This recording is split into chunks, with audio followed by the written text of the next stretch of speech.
খাল খনন করে, খালে পানি কি সাগর থেকে আসে নাকি নদী থেকে আসে? এবং রাজশাহীবাসী কৃষি জমিতে চাষ করবেন, নদীর পানি কি আছে? তো বড় বড় কথা বলে যারা জাতীয়তাবাদী, খাল খনন করে, খালে পানি কি সাগর থেকে আসে নাকি নদী থেকে আসে? এরা আমাদেরকে উল্টা সায়েন্স বুঝায়। তো যদি খাল খনন করতে হয় তাহলে তো আগে তো নদীতে পানি নিয়ে আসতে হবে। এখন যদি ভারতের সামনে গিয়ে নম শুরু করো তাহলে কি খাল খনন করে শুরু আমাদের কোনো ব্যবস্থা হবে? এজন্য সরকারকে বলবো, রাজশাহীবাসীর নদীতে আমরা পানি চাই। আমাদের জীবন বাঁচাতে হলে নদীতে পানি লাগবে। নদীর পানির সাথে আমরা কোনো আপোষ করব না।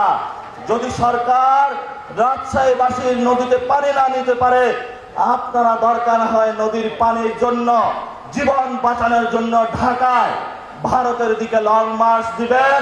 আপনাদের অধিকার আপনাদেরকে আদায় করতে হবে। এই অধিকারের জন্য প্রস্তুত হন। জাতীয় নাগরিক পার্টি আপনাদের সাথে আছে। আপনাদের লড়াই আমরা সারথি হতে প্রস্তুত। সবাই ভালো থাকবেন, দোয়া করবে। আজকে যারা এখানে এসেছেন, আমাদের একটু পরে একটা প্রোগ্রাম আছে, প্রোগ্রামে সবাই অংশগ্রহণ করবেন। আমাদের আপনাদের আকর্ষণ জনাব সার্জিস আলম আছে, তার বক্তব্য আমরা শুনবো। আজকের এই প্রোগ্রাম বাস্তবায়নে যারা আমাদেরকে সহযোগিতা করেছেন, বিশেষত মিডিয়ার ভাইরা রাজশাহীতে যারা কাজ করেন, আপনারা অনেক ফ্রেন্ডলি মানুষ। নদীর পাড়ে তো আপনারা আছেন, হাওয়া বাতাসটা অনেক ভালো, খুবই মজার মানুষ এবং খুবই আপনারা ভালো মানুষ। আপনারা আজকে এসেছেন, আপনাদেরকে অনেক ধন্যবাদ। যারা এই প্রোগ্রাম সাকসেসফুল করেছেন আপনাদেরকে আমরা অসংখ্য ধন্যবাদ জানাচ্ছি এবং আমরা আশা করি আগামীতে একটি অটুট বন্ধন হবে রাজশাহীবাসীর সাথে এনসিপির, এবং রাজশাহীর যতগুলো আসন আছে ভবিষ্যতে এনসিপির একটি বড় দুর্গ তৈরি হবে। সেই প্রত্যাশা জানিয়ে আমি আমার কথা শেষ করছি।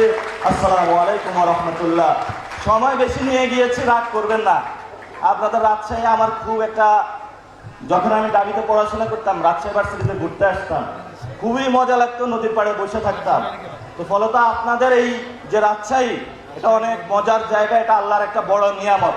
এটা আপনারা ধরে রাখবেন এবং ভবিষ্যতে দেখবেন বাংলাদেশের সবকিছু এখানে আসা শুরু করবে। সবাইকে আসসালামু আলাইকুম ওয়া রাহমাতুল্লাহ।